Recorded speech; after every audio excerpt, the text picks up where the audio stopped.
completely dressed in black, started walking from the bottom emergency exit on the right, and we saw something getting thrown from the back of the theater, and then from his side, something looked like a canister, and it went off. We got another person outside shot in the leg, a female. I got people running out of the theater that were shot in room 9. And then he took his gun and he shot it in the air, and everybody knew it was real at that point, and they get really scared. And we really want to know what was the point of it.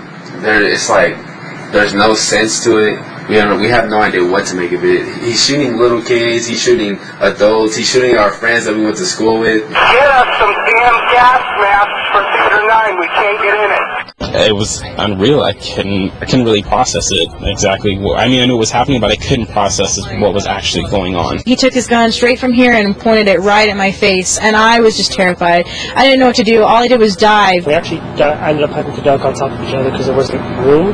But when we started shooting, we just crawled from the stairs up to the exit, and people were running on top of each other. Some people were trampled.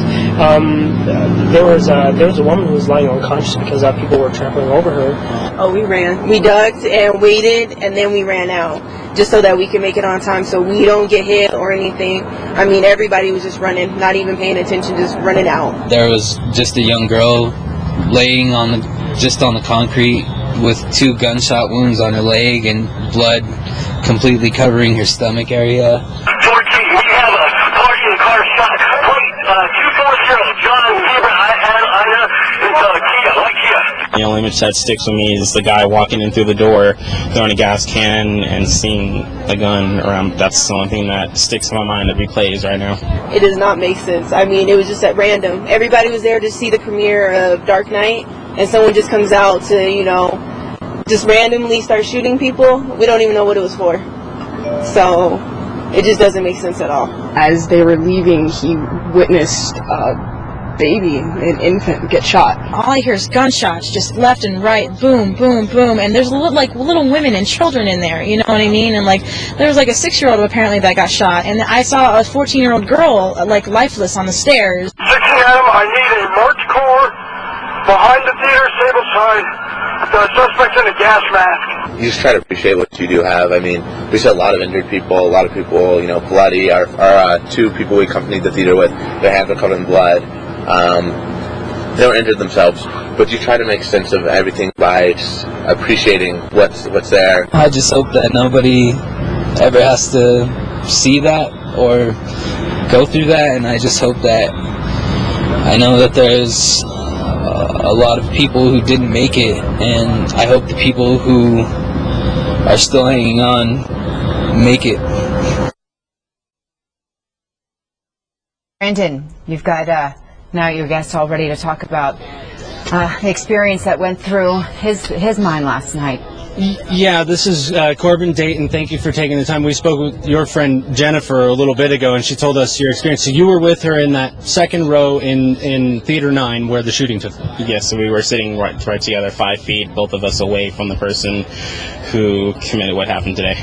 Now, for those at home, I want you to try and just imagine the scenario here. You came out to see a movie, you were very excited about it, and at what point do you realize something's up? The point that I realized when I came before my friend, I was sitting down getting a seat for her when she gets here. I noticed a person who came into the theater and sat to the very front row of us, to the very corner to the very right. And it seemed like he got a phone call, and he went and took his phone call towards the emergency exit. Most people take their phone call towards the lobby. So it seemed like he was holding his door open with his foot, and when I looked at what he was doing, his gestures was looking like he was trying to find somebody or trying to signal somebody to come this way. And then my friend came.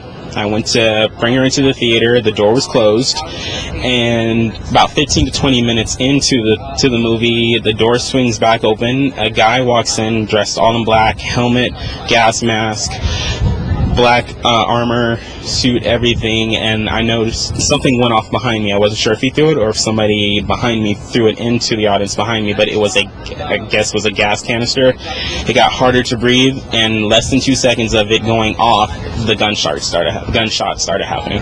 Now, Jennifer described having the gun pointed at her. Were you right next to her at that point? Nope. As soon as the gas cans went off, I immediately hit the floor, and I wasn't there to see the gun being pointed at her. So you heard a lot of commotion? Yes. What did you end up seeing when it came time to leave? First of all, how'd you get out? And then what did you see along the line? The people ahead of me got down to the floor as well, and I was trying to help guide them out to try to steadily crawl your way out. Try not to make as many noises so that the person who was shooting wouldn't get as much attention from us, and we wouldn't have to hope for the worst. The people ahead of me got out, but me and Jennifer was still stuck in there for a bit longer because there were still gunshots going on. It wasn't repeated fire, it was just a single shot at a time. So once it got to the point that it started quieting down, I would look around, wait maybe 2 or 3 more minutes, and I told Jennifer that we need to run out of here now. Yeah. So you ran for it? Yes, once I knew everything was fine, we got out and ran for it. And what was going through your head at that time? It was unreal. I couldn't really process it exactly. I mean, I knew it was happening, but I couldn't process what was actually going on at the time. I was at a cold shock from what somebody defined to me. I'd stay calm, but I was still alert at the same time. So how are you dealing with this now? I mean, it's been a few hours. What's going through your mind? My anxiety is a little calmer now. I'm not gonna say it's completely gone away. It's probably gonna take time for that. I just know that things can happen when you least expect it. Depends on how you're ready for it. A lot of us have been talking about the why factor. You know, why did this happen? Has your mind gone there yet? It went there once, but I'm not going to dwell on it because I'm just happy that me and my friend and everybody else who was able to get out alive were okay. So I've noticed actually some of your family and friends have been coming down here to kind of support you guys. Has that been helpful? Yes, it has, and it really shows me how great my friends are to know that you have great friends that really do care about you. Yeah. So are there any images that sort of stick with you? I mean, everyone describes seeing people shot up. From what I saw, the only image that sticks with me is the guy walking in through the door, throwing a gas can, and seeing a gun around. That's the only thing that sticks in my mind that replays right now. What questions do you have about him? I can't really say at this time. Waiting to learn more? Yeah. All right, Corbin, thank you very much, and hope you have a good rest of your day. Thank you very much for speaking with us. So just another account of the way this whole event went down. Absolutely unexpected to the people who just came to watch a movie, that this would turn into a shooting spree. And people are coping with it in different ways. Some folks are choosing to come forward, share their stories. I think some of them feel a little better by doing that, and others we've seen that are just totally distraught, kind of keep it to themselves. And it's definitely going to be a hard thing for people to cope with going forward. Absolutely. Thank you, Brandon. Also, we should mention we've talked with the Colorado State Administrative Office, and the first court appearance for the suspected gunman in this case will likely be Monday in Arapahoe County. We don't know. We have ideas. From what we saw, he wasn't alone. He had someone with him because the second can of tear gas didn't come from his side. He was completely dressed in black, head to toe. From what we saw, it seemed like he had something over his face, probably to prevent him from breathing it in. And we can only assume that someone got him in because he was whatever he was wearing seemed thick. So I don't think he would really. I think he'd stand out in a crowd. And live on the ground at the Century 16 Theater in Aurora is CBS 4's Kelly Worthman. She's been talking with witnesses all morning long, and it appears you have another one standing by there. Yeah, that's right, Evrod. I have Chris Ramos here, and he was inside the theater. And actually, Chris, you still have your ticket. You're holding this. I mean, this is, I don't know, a memento for a day that I don't know. Do you want to remember this? Tell us what you've been through. Well, first, I'm a big Batman fan. Like, I read the comics when I was a kid. I know a lot about his story and everything. So when I saw trailers for like months before it was coming out, I was super excited to see it, also with my friends, because they're Batman fans as well. So this night was supposed to be something like super, super amazing, you know? Batman, seeing what's going to happen next. And what a great night I thought it was going to be, turned into, like, honestly a horrific nightmare. And there's honestly no words that can honestly describe it. What happened was, towards 15 or 20 minutes into this movie, in front of the screen by the right side of the theater, like the right side of the exit, the door opens and then something comes flying out. We don't know. We probably thought it was part of the movie because, you know, promoting the new Batman movie, trying to hype people up. From the shadow, it looked like it could have been a bat. Like, okay, they're throwing bat stuff. But from there, like, it exploded. And then it was actually tear gas. And the smell was getting everywhere and honestly was making our eyes, like, all watery. Or it felt like we were bleeding. And honestly, we were coughing. And it was a weird feeling in our throats and just period.